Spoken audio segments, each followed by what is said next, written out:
ẹ kú àsìkò yìí o ẹ̀yin ọmọ ilẹ̀ Yorùbá mo mọ̀ kí yín káàbọ̀ sórí ètò ẹ̀kọ́ bíbélì ẹ jẹ́ á gbàdúrà. Ọlọ́run wa yìn ọ́ lógo fún oore ọ̀fẹ́ tó tún fún wa láti gbọ́ ọ̀rọ̀ rẹ lónìí. Mo gbàdúrà pé kó tan ìmọ́lẹ̀ sí gbogbo ọkàn tí ó mọ̀ gbọ́ mi, pé kó ṣí wa níyè kí òye ọ̀rọ̀ rẹ kó yé wa lórúkọ Jésù Olúwa wa, àmín.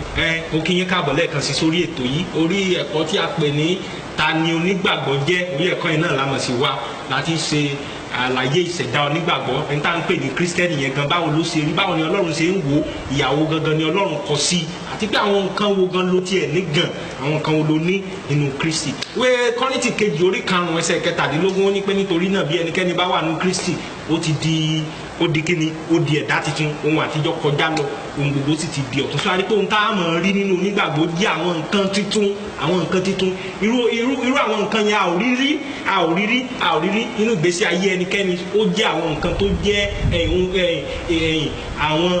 àwọn ẹ̀bùn ọ̀fẹ́ tí a rí gbà nípasẹ̀ ikú àti àjíǹde Jésù Kristi. Oní Pọ́ọ̀lù àpọ́sítélì wá sọ níwèé Fílímọ́nì ẹsẹ̀ 6 pé kí ìdàpọ̀ ìgbàgbọ́ rẹ lè ní agbára nípasẹ̀ ìmọ̀ rere gbogbo tí ń bẹ nínú rẹ nínú Kristi.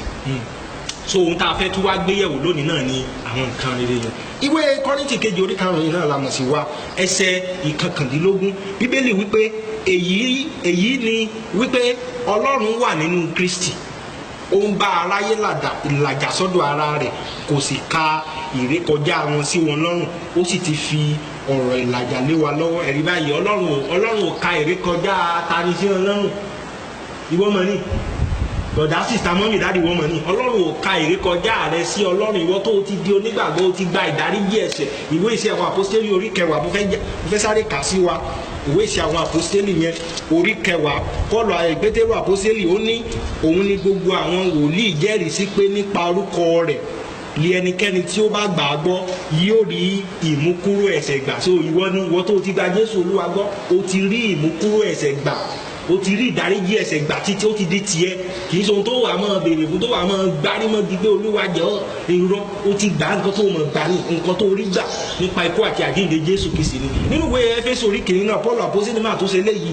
Éfésù orí 1, ìwé Éfésù orí 1 bẹ́ẹ̀ bá wo ẹsẹ̀ 7 yẹn, Pọ́ọ̀lù àpọ́sítélì ó ní nínú ẹni tí àwa ní ìràpadà nípa ẹ̀jẹ̀ rẹ̀, ìdáríjì ẹ̀ṣẹ̀ wa gẹ́gẹ́ bí ọrọ̀ orí ọ̀fẹ́ rẹ̀. sórí báyìí ìdáríjì ẹ̀ṣẹ̀ wa gẹ́gẹ́ bí kíni, gẹ́gẹ́ bí ọrọ̀ orí ọ̀fẹ́ rẹ̀. kò ní ṣe pẹ̀lú nǹkan tó o ṣe àbí nǹkan tó o kì í ṣe, ó ní ṣe pẹ̀lú ọrọ̀ orí ọ̀fẹ́ Jésù Kristi. o ti rí ìdáríjì ẹ̀ṣẹ̀ gbà, kí ìdàpọ̀ ìgbàgbọ́ rẹ lè ní agbára nípasẹ̀ ìmọ̀ rere gbogbo tí ń bẹ nínú rẹ nínú Kristi. Ọlọ́run ò ka ẹ̀ṣẹ̀ rẹ sí Ọlọ́run mọ́. má jẹ́ kí Sátánì máa fìyà jẹ ọ́, má gba Sátánì láàyè, má gbà láàyè. bó tiẹ̀ jẹ́ kó o ti ṣe dìde nínú agbára àti nínú ìmọ̀ pé Jésù Olúwa ti san gbèsè ẹ̀ṣẹ̀ rẹ, dìde mọ́jòkó bẹ́ẹ̀ kó wá máa gbàdúrà, kó máa gbààwẹ̀ bíi pé Ọlọ́run ti kọ̀ ọ́ sílẹ̀. rárá, mọ́ ṣe bẹ́ẹ̀. o ti rí ìdáríjì ẹ̀ṣẹ̀ gbà. tẹ̀bá kàn sí Ọlọ́run ò ka ìrékọjá rẹ sí Ọlọ́run mọ́. àwọn nǹkan rere tí ń bẹ nínú rẹ mọ̀ nìyẹn. ní ìwé Kólósì orí 1 Pọ́ọ̀lù àpọ́sítélì náà tó ṣe léyìí bẹ́ẹ̀.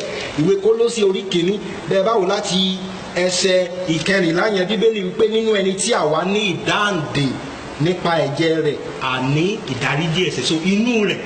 inú Kristi. má gbàgbé bí ẹnikẹ́ni bá wà nínú Kristi ohun tó rí ń bẹ ní ìdáríjì ẹ̀ṣẹ̀.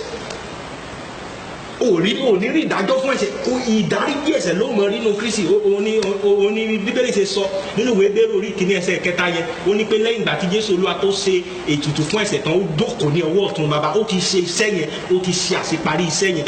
kò sóhun tó tún wá ṣe mọ́ ju pé kó o gbà ìwọ tó sì ti gbàgbọ́ nínú Jésù Kristi, ó ti gba ìdáríjì ẹ̀ṣẹ̀ yẹn, ó ti jẹ́ títí ayérayé ni. tó bá dọ̀sẹ̀ tó ń bọ̀, àwọ̀ tún máa tẹ̀síwájú nínú ẹ̀kọ́ yìí. ta ni onígbàgbọ́ jẹ́?